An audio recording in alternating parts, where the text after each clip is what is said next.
पूरी दुनिया में तनाव का माहौल है। रूस यूक्रेन में युद्ध चल रहा है। चीन ताइवान के बीच गंभीर संघर्ष की स्थिति बनी हुई है। ऐसे में अगर पूरी ताकत से परमाणु युद्ध हो जाए तो कुछ ही मिनटों में करोड़ों लोग मारे जाएंगे। अगर इसके बाद भी कुछ लोग बच जाएं तो हो सकता है कि वो अगले कुछ दिनों में अकाल से मारे जाएंगे, क्योंकि ना खाना बचेगा, ना पीने लायक पानी।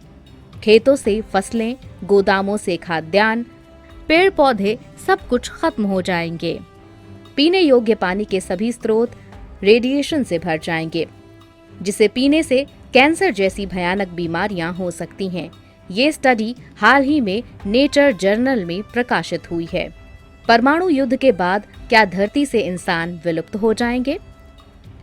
अगर बात भारत और पाकिस्तान की करें तो दोनों देश परमाणु हथियारों से लैस हैं। इनके बीच अगर युद्ध होता है तो दुनिया पर कितना असर पड़ेगा? अब ये युद्ध सिर्फ इन्हीं दोनों देशों तक सीमित तो नहीं रहेगा, पूरी दुनिया में फैल सकता है। अंजाम भयानक होंगे।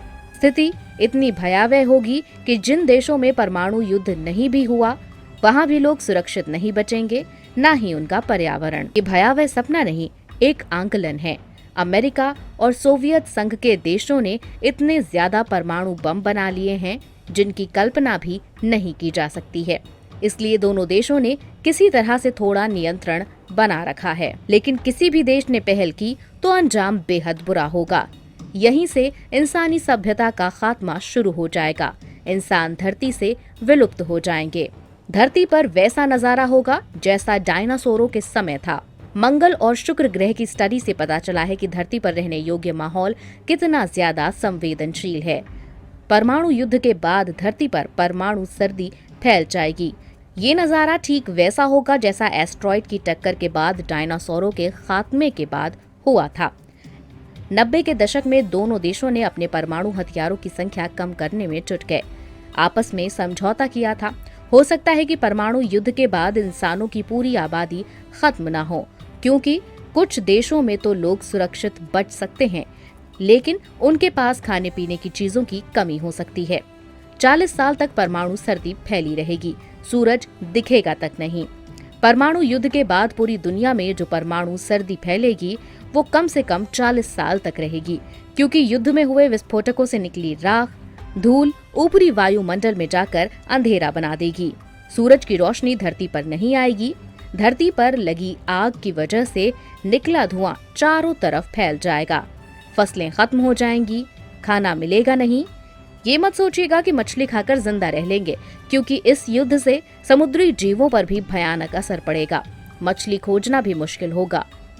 भारत के पास मौजूद है कई ऐसी मिसाइलें जो परमाणु हथियारों से लैस हो सकती हैं। भारत पाकिस्तान कम से कम 100 एटमी हथियार दागेंगे।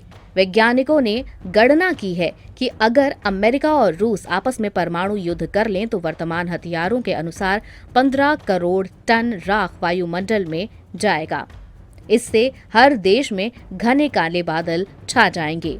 ऑस्ट्रेलिया, न्यूजीलैंड और दक्षिण अमेरिका के कुछ देश इस आपदा से बच सकते हैं। साथ ही ये भी ध्यान देने वाली बात है कि भारत और पाकिस्तान के बीच परमाणु युद्ध का अंजाम क्या होगा।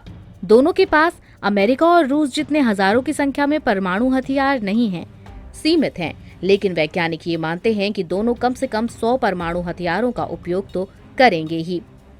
इससे करीब औसत 15 किलो टन की ऊर्जा हर हथियार निकालेगा। तत्काल मरेंगे 3.25 करोड़ लोग, बाकी भूख से मर जाएंगे। भारत पाकिस्तान के परमाणु हथियारों से निकलने वाली ऊर्जा से तत्काल करीब 3.25 करोड़ लोग मारे जाएंगे, यानी द्वितीय विश्व युद्ध में मारे गए लोगों से आधे।